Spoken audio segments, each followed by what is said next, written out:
Is the banking crisis about to explode, or is the fear just hot air? Fast money traders debate what's really moving the market.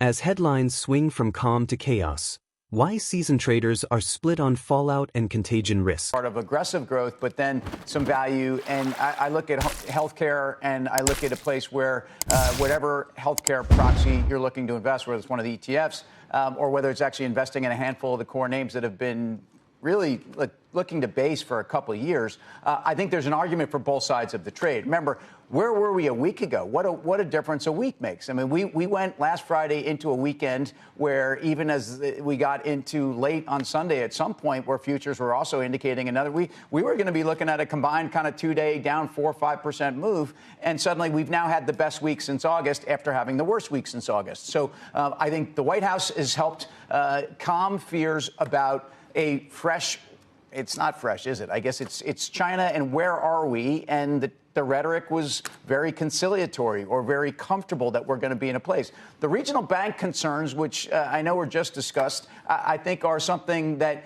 the market is focused on. But again, I think of this as a week when banks gave you full steam ahead in terms of a trade where I actually think the regional banks are possibly more interesting than the money center banks at this point. So, again, sprinkling a week that it's all relative to where we started. We're also getting data in terms of cash on the sidelines coming into this market. We talked about that. There's a lot of money on the sidelines. As rates come down, more cash comes into the market, or at least that was the trade this week. Yeah, it's interesting to see where the gains were made in the markets this week. I mean, semiconductors were up almost 6% on the week. At the same time, the equal weight S&P 500 notching almost similar gains, neck-to-neck gains with the S&P 500 market cap weight. So it's sort of it's a weird trade going on, I think. There's a whole lot of weird going on. I mean, I don't know what the differential was between very early this morning where the futures were and where we ended up. A lot's happened, and yet I don't know that anything has really happened, but feels like it. I like going into earnings season where we have something very tangible to sort of, shoot against. So I like that more than whatever the headlines may be, and they may change every day or within a day. So I do like the idea that maybe things are calmer on the U.S.-China trade front, but I agree with Tim on the banks. I thought banks were solid, which is great, not just for the banks, but banks are really, that's a good look at the economy.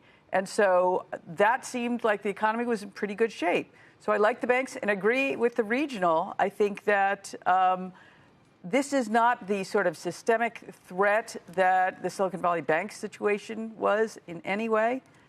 So I think that's sort of an interesting place. We had a few banks today, had regionals that had good earnings, solid. Truist Financial, a bunch of others. Yeah, I agree in terms of what's been reported. It has been relatively strong, and I think that's reassured the market. I think we have to remind ourselves that there is a bit of a data blackout, so you should expect some additional volatility because people are essentially trying to attach some ability to garner information from every incremental piece of data, and that's going to be scrutinized a little bit more, being that we just don't have the same steady flow of information to kind of hang our hats on.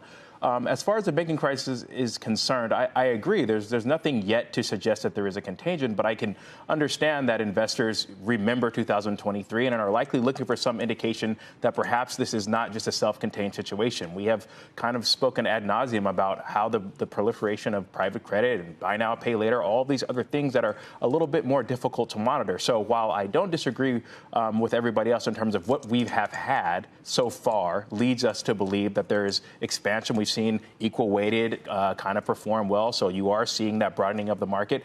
But given where we are, and if you look at valuations, and particularly if you look at the AI-related valuations up in the 90th or 95th percentile, I think it is to be expected that people want to be the first out of the door.